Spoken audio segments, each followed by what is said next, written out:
وہ بغیر وجہ کے نہیں رویا کرتی تھی اور ایسے تو کبھی نہیں روئی تھی۔ کچھ پل بعد وہ اسے یوں ہی چھوڑ کر سبزہ کی جانب واپس چلا آیا تھا۔ کئی لمحات بعد وہ بھی واپس چلی آئی تھی، اپنی بکھری سی حالت درست کیے، لبوں پر ہلکی سی مسکراہٹ سجائے۔ کسی نے اس کی غیر موجودگی محسوس نہیں کی تھی۔ اس نے کرسی پر بیٹھ کر آس پاس اپنا موبائل تلاش کرنا چاہا۔ ابھی وہ ادھر ادھر ہاتھ مارتی موبائل ڈھونڈ ہی رہی تھی کہ کسی نے اس کے سامنے موبائل کیا تو وہ چونکی۔ ایک نظر اٹھا کر دیکھا، وہ چہرہ جھکائے اسے ہی دیکھ رہا تھا۔ چند پل وہ دونوں ایک دوسرے کو پلکیں جھپکائے بنا دیکھتے رہے تھے۔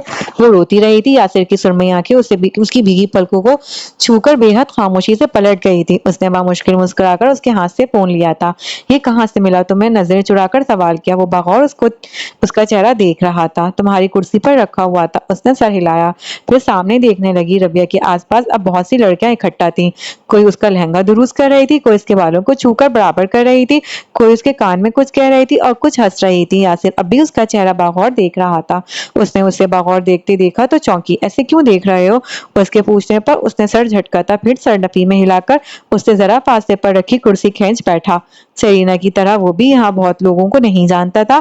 یہ تو سردار تھے جنہوں نے اسے بہت سے لوگوں سے متعارف کروا دیا تھا، نہیں تو وہ یہاں کسی کو بھی نہیں جانتا تھا۔ ربیہ کتنی پیاری لگ رہی ہے نا؟ اس کے پوچھنے پر یاسر نے سر ہلایا تھا۔ میں سوچ رہی ہوں کہ کیا ہر دلہن اپنی شادی پر اتنی ہی پیاری لگتی ہوگی؟ پتہ نہیں، مجھے تو سب ایک جیسی لگتی ہیں۔ اور اس نے گہرا سانس لے کر چہرہ اس کی جانب پھیرا تھا، پھر بے بسی سے ہنس دی۔ وہ سب الگ طرز کے لباس، میک اپ اور زیور کا انتخاب کرتی ہیں، ایسے میں وہ سب ایک جیسی کیسے لگ سکتی ہیں تمہیں؟ اس نے لا علمی سے کندھے اچکائے تھے۔ اسے واقعی نہیں پتا تھا۔ اچھا بتاؤ، کبھی کوئی لڑکی اچھی لگی ہے؟ نہیں سوچو تو صحیح کم از کم، اس نے اصرار کیا تو یاسر نے سوچنے کی کوشش کی، پھر سرنفی میں ہلایا۔ اچھا جولیا تو اچھی لگتی ہوگی تمہیں، کتنی خوبصورت ہے وہ۔ مجھے جولیا بالکل پسند نہیں۔ کیوں بھائی؟ بس نہیں پسند؟ کوئی وجہ تو ہوگی نا؟ کوئی وجہ نہیں ہے، میں نے اس پر کبھی سوچا ہی نہیں۔ اوہو یاسر، جب تم یہ نہیں سوچتے ہو کہ تمہیں کون سی لڑکی پسند اور کون سی ناپسند، تو پھر تم سوچتے کیا ہو آخر؟ اس نے چہرہ اس کے جانب موڑے پوچھا تھا۔ وہ واقعی جاننا چاہتی تھی کہ اس کے دماغ میں آخر چلتا کیا رہتا تھا۔ میں سوچ رہا ہوں کہ اگر میں ہفتے کے دن کام کروں گا تو مزید کتنے دن دادا کے پاس ٹھہر سکوں گا۔ اگر میں اس راستے سے جاؤں گا تو مجھے بلا وجہ ایکٹریس کا سامنا کرنا پڑے گا، اسی لیے میں اس راستے سے جاتا ہوں جہاں ان کا نام و نشان ہی نہ ہو۔ یہ بھی کہ اس کیس کی فائل پچھلے کیس سے اتنی مشابہت کیوں رکھتی ہے، اور مزید مجھے کتنے اور سال باڈی گارڈ کا کام کرنا پڑے گا کہ میں چیف بن جاؤں۔ بس یہی باتیں۔ سلینا کا منہ کھل گیا تھا، آنکھوں میں گہرا تعجب لیے وہ اسے دیکھ کر رہ گئی تھی۔ تم یہ سب سوچتے رہتے ہو؟ ہاں، In that brief moment she looked so done with him. اچھا یہ تو بتا ہی سکتے ہو نا کہ کیسی لڑکیاں پسند ہیں تمہیں؟ لڑکیاں ہوتی ہیں اور کم و بیش سب ایک جیسی ہی ہوتی ہیں۔ ایک جیسی کہاں ہوتی ہیں؟ دیکھو، کیا اب میں اور جولیا ایک جیسے ہیں؟ بس تھوڑا ہی تو فرق ہے۔ سیرینا کی آنکھیں حیرت سے پھیل گئی تھیں۔ وہ مجھ سے زیادہ خوبصورت ہے یاسر عالم؟ اس نے لمحے بھر کو اسے دیکھا۔ اچھا، مجھے لگا تھا کہ تم اس سے زیادہ خوبصورت ہو۔ اور ایک پل کے لیے سب کچھ ٹھہر گیا تھا۔ یاسر خود بھی ٹھہر کر چونکا تھا۔ یہ بات غیر اداری طور پر اس نے سوچی تھی اور آج اسی طرح اس نے کہہ دی تھی۔ سیرینا کو اس پر یقین کرنے میں چند لمحے لگے تھے، پھر وہ مسکرائی اور پورے دل سے مسکرائی۔ اسے مزید کوئی سوال نہیں کرنا تھا، اسے یاسر کے جواب نے مسکراتے رہنے پر مجبور کر دیا تھا۔ اب ایسا مسکرا کیوں رہی ہو؟ مجھے نہیں پتا تھا کہ ایک گارڈ کو میں جولیا سے زیادہ خوبصورت لگتی ہوں، اور یہ وہی گارڈ ہے جو ہمیشہ مجھے کہتا رہتا ہے کہ میں اتنی بھی خوبصورت نہیں۔ ساتھ بر جوان گارڈ نے گہرا سانس لیا تھا۔ اسی پل بارات آ چکی تھی۔ سب لوگ گردنیں پھیرے اب باراتیوں کو تک رہے تھے۔ وہ دونوں بھی اسی جانب دیکھ رہے تھے۔ سردار بھی لڑکی والوں کے ساتھ کھڑے بارات میں آئے مردوں کا استقبال کر رہے تھے، ان سے مل رہے تھے۔ وہ دونوں انہی کی جانب دیکھ رہے تھے۔ دادا کتنے خوش لگ رہے ہیں۔ میں سوچ رہی ہوں کہ تمہاری شادی پر کتنے خوش ہوں گے وہ۔ اس نے سر ہلایا تھا، پھر اس کی جانب دیکھا۔ شاید مجھ سے بھی زیادہ خوش ہوں، اور وہ ہنس پڑی تھی۔ وہ سردار کو یاسر سے زیادہ اس کی شادی پر خوش ہوتا سوچ سکتی تھی۔ کچھ پل بعد اس نے چہرہ پھیر کر اس کی جانب دیکھا۔ تم ٹھیک ہو؟ اس کے پوچھنے پر وہ ٹھٹکی تھی، پھر سر ہلایا۔ مجھے کیا ہونا ہے؟ دیکھو اب بھی مسکرا رہی ہوں۔ شاید میں کسی ہینڈسم ماں کے بیٹے کو پسند ہی آ جاؤں اور وہ میری مسکراہٹ کے باعث میرا رشتہ مانگ لیں۔ مجھے اس گاؤں کو چھوڑ کر جانا ہی نہ پڑے، میں شادی کر کے یہیں کی یہیں رہوں۔ لمحوں میں اس نے اپنی کہانی طے کر لی تھی۔ وہ اس کے جواب پر محض سر ہی ہلاتا رہ گیا تھا۔ کچھ پل بعد کھانے کا اہتمام ہوا اور سب اس میں مصروف ہو گئے۔ دادا اور وہ ایک ہی ٹیبل پر بیٹھے کھانا کھا رہے تھے۔ یاسر باقی لڑکوں کے ساتھ مل کر کھانے کا انتظام دیکھ رہا تھا۔ کھانا کھایا جا چکا تو رخصتی کا وقت ہو چلا۔ سب اٹھ کھڑے ہوئے تھے۔ گھر والوں کے ساتھ رخصتی پر وہ اور دادا دونوں روحان سے ہو گئے تھے۔ رخصتی بھی ہو گئی تھی۔ وہ لوگ فرزانہ سے اجازت لیتے پلٹنے کی تیاری کرنے لگے۔ رات خاصی گہری ہو گئی تھی۔ یاسر اب بھی ان کے ساتھ گھر نہیں جا سکتا تھا۔ اسے یہ سب سمیٹنا تھا۔ جب تک ہر شے واپس اپنے مقام تک نہیں پہنچ جاتی وہ واپس نہیں جا سکتا تھا۔ اور وہ دادا گھر آ گئے۔ اسی پہر ان کے پیچھے کوئی اور بھی گھر میں داخل ہوا تھا۔ سرینا نے چونک کر ان کی جانب دیکھا۔ ایک ادھیڑ عمر خاتون تھی۔ قیمتی سے نفیس لباس میں ملبوس۔ ان کے ساتھ ہی ان کا بیٹا کھڑا تھا، سفید کاٹن کے سوٹ میں ملبوس، اونچا سا۔ سردار انہیں کسی پرانے حوالے سے جانتے تھے، اسی لیے انہیں لاؤنج میں بیٹھنے کی دعوت دے ڈالی۔ وہ کچن میں میسم کے ساتھ چلی آئی تھی۔ وہ انہیں نہیں جانتی تھی۔ بہتر یہی تھا کہ وہ اپنے کمرے کی جانب بڑھ جاتی۔ ابھی وہ کچن سے نکل کر اپنے کمرے کی جانب بڑھنے ہی لگی تھی کہ خاتون نے اسے آواز دے کر روک لیا تھا۔ وہ چونک کر رہ گئی، پھر ان کو بلانے پر بات چلی آئی۔ یہ سونی کڑی آپ کی پوتی ہے جی سردار صاحب؟ خاتون کے پوچھنے پر سردار نے ناسمجھی سے سر نفی میں ہلایا تھا، پھر مسکرا کر ان کی غلط فہمی دور کرنے لگے۔ یہ میری پوتی نہیں ہے، لیکن پوتی جیسی ہے، ایک شاگرد کی بیٹی ہے، اسی لیے ہمارے ساتھ چھٹیاں گزارنے آئی ہے۔ سردار کے جواب پر وہ جزبز ہوئی تھی۔ وہ بات گھما کیوں رہے تھے؟ اچھا ماشاءاللہ بہت سونی ہے جی۔ میں اپنے اکبر کا رشتہ مانگنے آئی ہوں، اس کے واسطے اگر آپ اس کے ابو سے رابطہ کو ذریعہ وضع کر دیں تو چنگا ہو جائے گا۔ اور اب کہ وہ بری طرح چونکی تھی۔ سردار نہیں چونکے، شاید وہ ان کا ارادہ بھانپ گئے تھے، اسی لیے بات گھما کر اس کا تعارف کروایا تھا۔ وہ مسکرائے تھے۔ دیکھیں راشدہ، بچی ہماری ہی ہے، لیکن شاید اس کے والد کو آپ کا یوں رشتہ لے جانا پسند نہیں آئے۔ میں آپ کو یوں مایوس لوٹانے پر مجبور ہوں۔ انہوں نے بات سمیٹنے کی کوشش کی، لیکن وہ خاتون کسی بھی طرح ٹلنے والی نہیں لگ رہی تھی۔ سلینا کو ان کے والیانہ انداز سے گھبراہٹ سی ہونے لگی تھی۔ بعض چیزیں محض خواب ہی میں ہی اچھی لگتی ہیں، وہ حقیقت بن کر سامنے آ جائے تو ان سے ہلجھن ہونے لگتی ہے۔ اسے اپنی کچھ دیر کی کہی گئی بات کو سچ ثابت ہوتا دیکھ کر شدید الجھن ہو رہی تھی۔ سردار جی ہم سے خود بات کر لیں گے، ہمیں بس ان کا رابطہ نمبر دے دیں، ہم جا کر ان سے اپنی بیٹی مانگیں گے۔ ایسی کڑی کو یوں نہیں چھوڑا جا سکتا۔ اس نے ان دونوں کی جانب خوفزدہ نگاہوں سے دیکھا تھا۔ کتنی قریبی تھے دونوں۔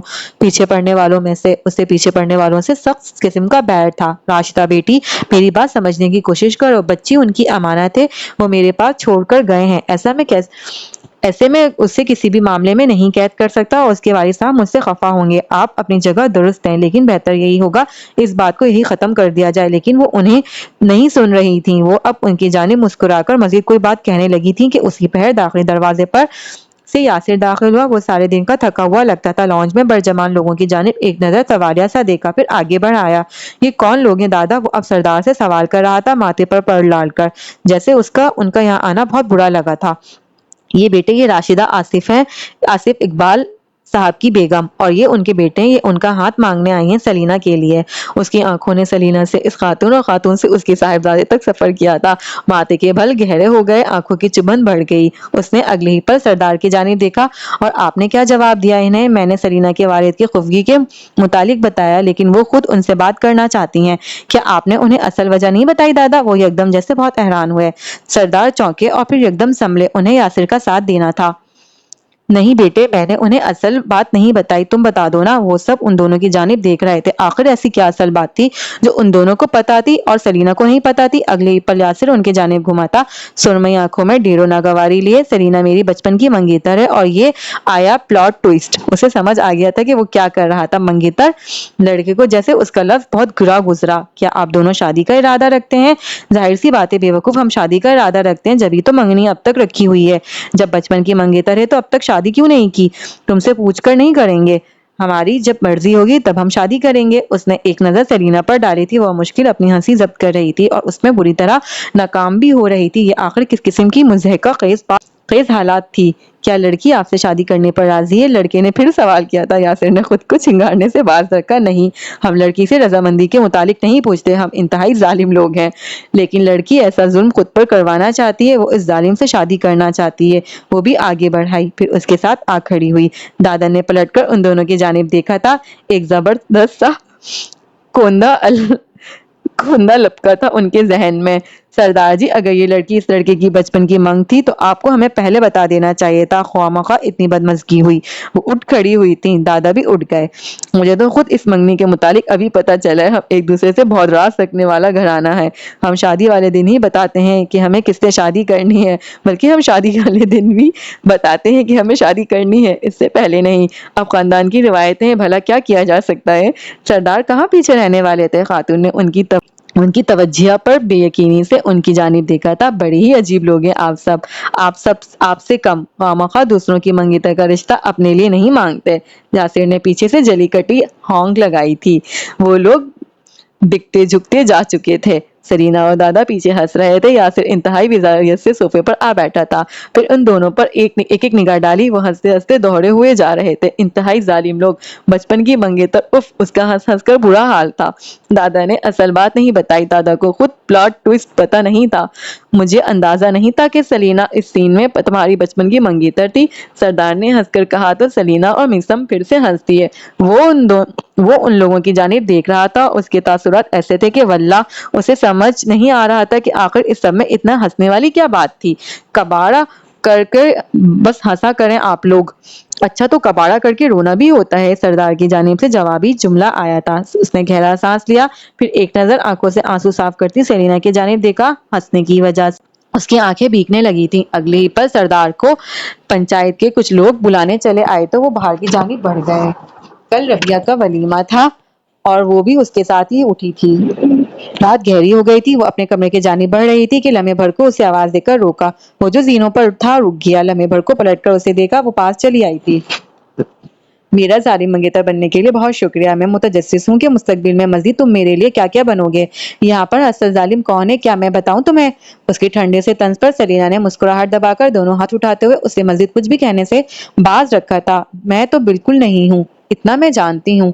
تم اتنا بھی کیوں جانتی ہو؟ آدھا علم زہر کے مترادف ہوتا ہے۔ اچھا یاسر صاحب، آپ باڈی گارڈ ہونے کے ساتھ ساتھ فلاسفر کب سے بنے ہیں؟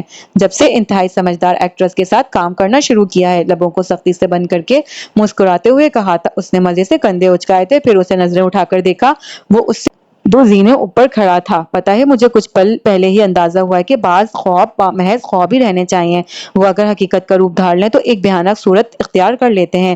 نمرا احمد ٹھیک کہتی ہیں، بعض فینٹیسیز صرف فینٹیسیز رہنی چاہیے، اگر وہ اصل میں واقع ہو جائیں تو ٹریجڈیز ثابت ہوتی ہیں۔ مجھے لگ رہا ہے کہ شاید واجد حسن کو بھی ایک فینٹیسی ہی رہنا چاہیے تھا۔ میں نے اسے حقیقت میں پانے کی کوشش کی اور اپنی ہی آنکھیں زخمی کر لی۔ بعض خواب اگر حقیقت بن جائیں تو انسان کی آنکھیں تک زخمی ہو جاتی ہیں، بھلے ہی ان خوابوں کا وجود کتنا ہی خوبصورت کیوں نہ ہو، وہ آپ کے لیے نہیں ہوتے۔ آپ ان خوابوں کو پانے کی حیثیت نہیں رکھتے۔ یہاں وہ لمحے بھر کو ٹھہری تھی، اسے آنکھیں اٹھا کر دیکھے، پھر ہلکا سا مسکرائے۔ مجھے اندازہ ہو گیا ہے کہ ہر جگہ میں ہی قصوروار تھی۔ ماریا ٹھیک کہتی ہے، مجھے اپنی اوقات سے بڑے خواب نہیں دیکھنے چاہیے تھے۔ وہ چند پل اسے دیکھتا رہا تھا، پھر ایک دم نیچے اترا، اس کی شہد رنگ آنکھوں میں دیکھا۔ بعض دفعہ لوگ آپ سے ایسی باتیں محض اس لیے کرتے ہیں کیونکہ وہ جانتے ہیں کہ آپ واقعتاً ان خوابوں کو پانے کی حیثیت رکھتے ہیں۔ وہ ڈرتے ہیں، خوفزدہ ہوتے ہیں کہ کہیں آپ واقعی اس خواب کی تعبیر حاصل نہ کر لیں۔